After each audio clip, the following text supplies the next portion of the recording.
ஒரு தேவதையின் கதை. லைக் பண்ணுங்க, ஷேர் பண்ணுங்க, சப்ஸ்கிரைப் பண்ணுங்க, பெல் ஐகானை கிளிக் பண்ணுங்க. தன்னுடைய கேம் மேட் விளையாடி கொண்டிருக்கும் போதே லாக் ஆஃப் செய்துவிட்டு வெளியே சென்றதை விட அபினவிற்கு அவள் பீட்சா சாப்பிட செல்வதாக கூறியது மட்டுமே நினைவுகளில் அலைமோதி கொண்டிருந்தது. விஜயின் தம்பி கௌஷிக் அபினவிடம், என்னாச்சு அபிக்குட்டிக்கு, விளையாட ஆள் வேணுமா? நானும் இந்த கேம் விளையாடுவேன். நான் இதுல டாப் 10 ரேங்கிங்ல இருக்கேன். எங்க டீம் லீடர் ஆர்கே தான் ஃபர்ஸ்ட் பொசிஷன். நான் வேணும்னா அடுத்த தடவை உங்க கூட விளையாட வைக்கட்டுமா என்று கேட்டான். அதற்கு அபினவ் பாவமாக, எனக்கு பீட்சா வேணும் என்று உதட்டை பிதுக்கிக் கொண்டே கௌஷிக்கிடம் கேட்கிறார். இதெல்லாம் விஜய்க்கு தெரிஞ்ச கோபப்படுவான் என்று கௌஷிக் கூற, தெரிஞ்சாதானே என்று கூறி அங்கிருந்து கிளம்ப தயாராகுகிறான் அபினவ். வேணா அபிக்குட்டி, அப்பா வந்துருவாங்க. விஜய் ஏற்கனவே ஹோட்டலுக்குள்ளதான் எங்கேயோ இருக்கான் என்று கூறியும் கேட்காதவனாய் தன் சித்தப்பாவிற்கு கால் வந்த தருணத்தை பயன்படுத்திக் கொண்டு ஒரு நொடியில் அங்கிருந்து எஸ்கேப் ஆகிறான். சிறிது நேரத்தில் ரூமுக்கு வந்த விஜய், அபி எங்க என்று கௌசிக்கை கேட்க, பேசிக் கொண்டிருந்த கௌஷிக் இங்குதான் இருந்தான் என்று சொல்லிக்கொண்டே ரூமில் தேட விஜய் கடும் கோபத்தில், he is just 5 years old. அவன் குழந்தைடா, உன்கிட்ட நம்பி விட்டம் பாரு, என்ன சொல்லணும் என்று கூறி பதற்றத்தில் லிப்ட் கூட ஏறாமல் படிக்கட்டுகளில் கடகடவென்று கீழே இறங்குகிறான். ரஷிகுட்டியும் கல்கியும் விசாலமான 2 அறைகள் கொண்ட பீட்சா ஷாப்பில் அமர்ந்திருந்தனர். அப்போது ரக்ஷிதா, அம்மா எனக்கு கேக் வேணும், நான் போய் பார்த்துட்டு வரேன் என்று சொல்லி சென்ற அதே நேரம் கல்கி அமர்ந்திருந்த டேபிள் அருகில் அபினவ் ரக்ஷிதா அணிந்து வந்த அதே கிரே சூட்டில் வந்து நின்றிருந்தார். ரக்ஷிதாவும் அபினவும் ஒட்டி பிறந்த இரட்டை குழந்தைகள், அதாவது ஐடென்டிக்கல் ட்வின்ஸ். எனவே உருவத்தில் இருவரும் ஒரே மாதிரி இருப்பார்கள். இருவரில் யார் அபினவ் யார் ரக்ஷிதா என்று அடையாளம் காண்பதே அரிது.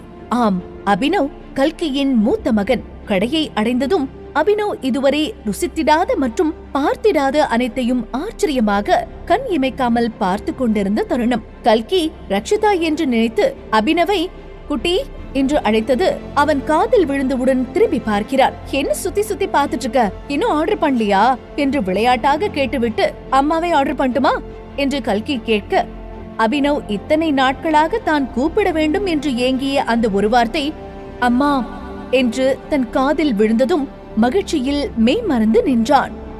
செல்லம், என்ன ஆச்சு? என்ன வேணும் உனக்கு? என்ன வேணும் சொல்லு, வாங்கி தரேன் என்றாள் கல்கி. எனக்கு பீஸா வேணும், உண்மையாவே வாங்கி தருவீங்களா என்று அபினவ் கேட்க, ரக்ஷிதா என்று நினைத்து அபினவை தூக்கி வைத்துக் கொண்டு, கியூட்டா இருக்க, கண்டிப்பா வாங்கி தர என்றாள் கல்கி.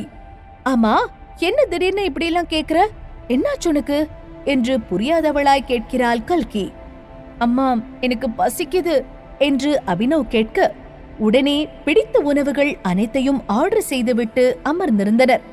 அப்போது கல்கி, சரி இன்னைக்கு என்ன ஐஸ்கிரீம் சாப்பிடலாம் என்று மெனு கார்டை பார்த்தபடி இருவரும் செலக்ட் செய்து கொண்டிருக்கையில் ஆர்டர் செய்த பீட்சா வர மகிழ்ச்சியாக அபியும் அவளும் பேசிக்கொண்டே சாப்பிடுகிறார்கள்.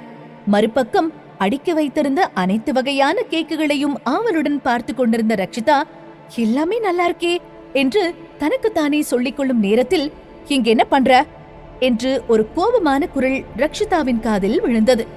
ரக்ஷிதா திரும்புவதற்குள் விஜய் அவளை அபி என்று நினைத்து பின்பக்கமாக தூக்கி வைத்துக் கொண்டான்.